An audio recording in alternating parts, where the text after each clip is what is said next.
Can you imagine what it would be like if you could have others take your place at different situations all throughout your life? For example, could you imagine how amazing it would be if you could have someone like Einstein take your seat in class as the math teacher goes around and hands out the test? Or if you could have someone like Usain Bolt take your place at the track meet as you got ready to run the 100-meter dash. Or if you could have someone like Gordon Ramsay take your place as you prepped and cooked dinner for your family, and maybe then nobody would complain about the meal that was before them. Could you imagine how amazing it would be if you could have others take your place at different situations all throughout your life? Now, leading up to our verses for today, we see that Scripture doesn't really reveal much information about the early years of Jesus' life, especially after Mary and Joseph landed in Nazareth to escape Archelaus, which was Herod's son. I mean, in other Gospels, we hear of the account of Jesus' circumcision, and we hear of the account when Jesus remained in the temple when he was a young boy. But since we don't really get that much information about his early years, it seems like Jesus led a fairly normal life. I mean, yes, he was God's son who was living perfectly in every way. But we don't hear of him amassing a following. We don't hear of him performing miracles like healing sicknesses and diseases. And we hear that he was still living in the unimportant town of Nazareth. Because of this, it seems like Jesus was leading a fairly normal life. And besides the fact that he was God's own son, it seems like nothing made him really stand out from others. But now, in our verses for today, we see all of that change. Because now was the time for Jesus to show himself as God's Anointed One, Christ. And to do that, you hear that Christ came from Galilee to be baptized by John at the Jordan. Now, the scene seems a little strange because John's baptism was for repentance. That is, for conversion from unbelief to faith and for entrance into the people of God. And with Jesus coming to get baptized, this raises some questions. I mean, did Jesus have a need to repent? Were there some secret sins that Jesus had fallen into in the first 30 years of his life? Did Jesus need to be converted from unbelief to faith? And of course, we know that all of these questions must be answered no. And John knew this as well. Because if Jesus sinned at any point in his entire life, then this would mean that he wouldn't be able to accomplish the work that his heavenly Father had sent him to do. And this would mean that John's work of preparing the way for Christ would have been pointless. But John knew that the man who was standing there before him, who was asking to get baptized, was God's promised son and was perfectly sinless. Which is why John tried to stop Jesus, saying, I need to be baptized by you, and yet you come to me. I mean, John realized that if anyone should get baptized in this situation, it was him. John knew that he was a sinner who was in need of forgiveness. And John knew that he would continue to fall into sins all throughout his life because of the sinful nature that he was born with. And John knew that Jesus was perfect and sinless in every way. Yet there Jesus was asking to get baptized by him. And John didn't understand what was going on. And so Jesus answered him, saying, Let it be so now, because it is proper for us to fulfill all righteousness. Then John let him. A lowly sinner baptized the promised Messiah. But what we see here is that Jesus' baptism wasn't for repentance. Jesus' baptism was for something far different. See, with Jesus undergoing the baptism that was for sinners, Jesus was showing himself to be God's anointed one, who is going to make the perfect payment for the sins of the world. With Jesus being baptized, he was declaring that he was taking the place of sinners, and he would be the perfect sin bearer to fulfill all righteousness.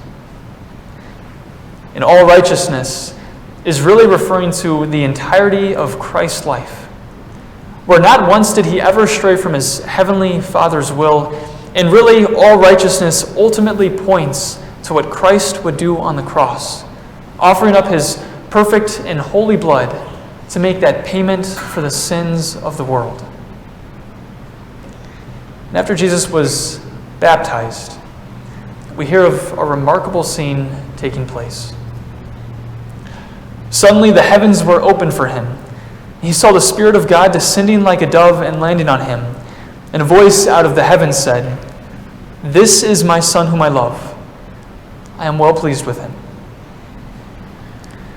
With the Spirit descending on Jesus, God himself was identifying Jesus as his anointed one who was going to accomplish the work of salvation.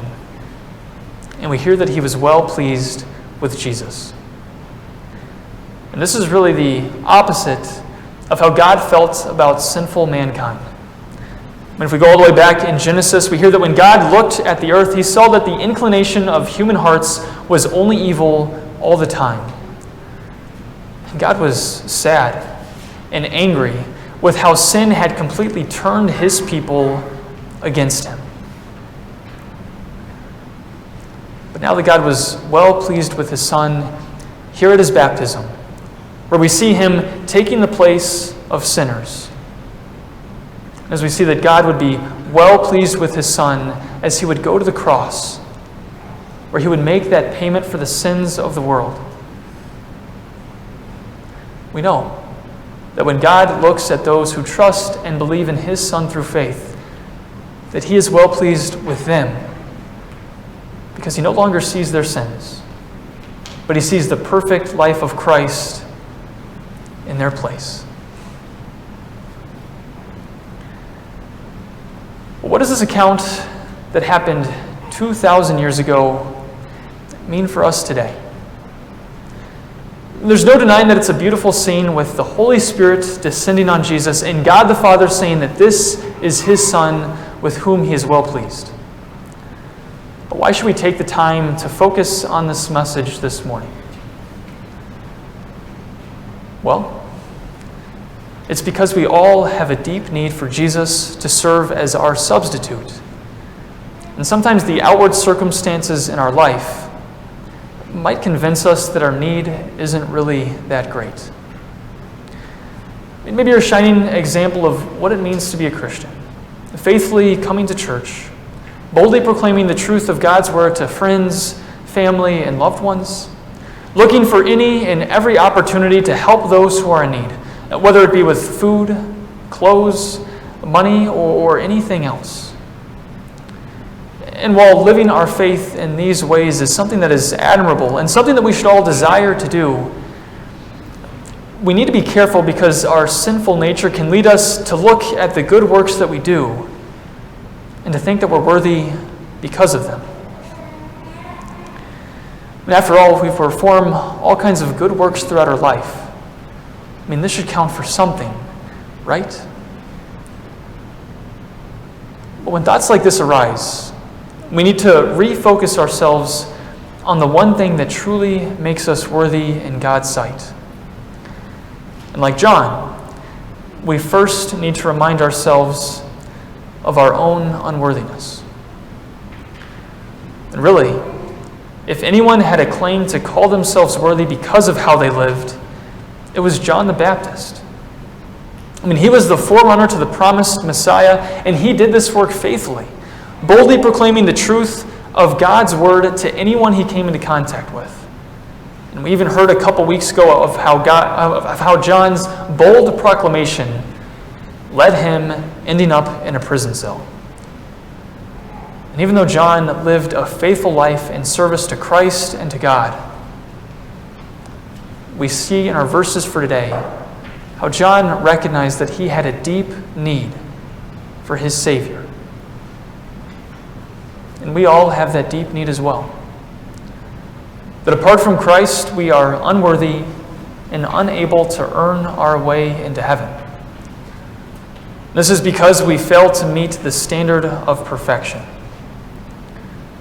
And it's not as though we just need to try harder to eventually meet that standard. We're all born with sinful natures that make us guilty of sin at the moment of conception, and which lead us to continue to fall into sin all throughout our lives. And because of this, there is nothing that we could do to earn our way to heaven. We are completely unworthy in God's sight apart from Christ.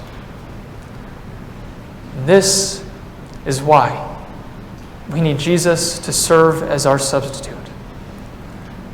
And that's exactly what Jesus was showing himself to be in his baptism.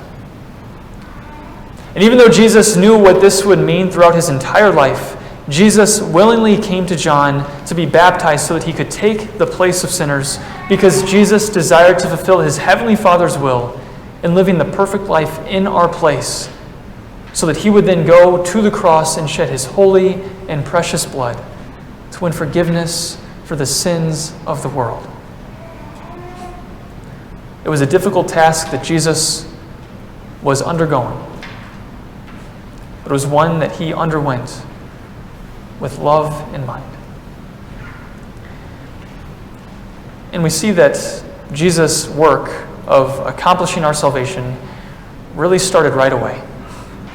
That right after he was baptized, he was led into the wilderness where he was tempted by Satan himself. And just as Jesus stood firm against all of the temptations that Satan threw his way, he would also go on throughout his entire life to stand firm against all of the temptations that would ever come his way, never once giving into sin, never once falling short, completely living the perfect life that we never could. This is what Jesus endured in your place. And really the beautiful purpose of Jesus' baptism really gives our baptisms the most beautiful meaning. That through the water connected to the Word, we are connected to our Savior who lived and died in our place. Through the water connected to the Word, all of our sins are forgiven, and we are made children of God. And our baptisms have the power to do this because of everything that Jesus accomplished once he was baptized, where he was not only showing himself to be God's anointed one, but where he proved it through his life, death, and resurrection. So can you imagine how amazing it would be to have others take your place at various situations all throughout your life? And how amazing would it be if you could have the smartest people in the world take your place at school or at work and do all of the difficult tasks for you? How amazing would it be if you could have the greatest athletes take your place at various sporting events that you participate in? How amazing would it be if you could have the greatest chefs in the world take your place as you prepped and cooked dinner for your family each and every night? It'd be pretty amazing with the fact that they would do all the hard work and yet you would get all of the credit. And while it would be pretty amazing to have others take your place at different situations throughout your life, we see that this is exactly what has happened for our salvation. Christ took our place, showing himself to be the one who would bear all of our sins and the sins of the entire world. And through the work that he accomplished in dying on the cross and rising 3 days later, you can know that when God looks at you, he is well pleased, because he no longer sees your sins, but he sees the perfect life of Christ in your place. Amen.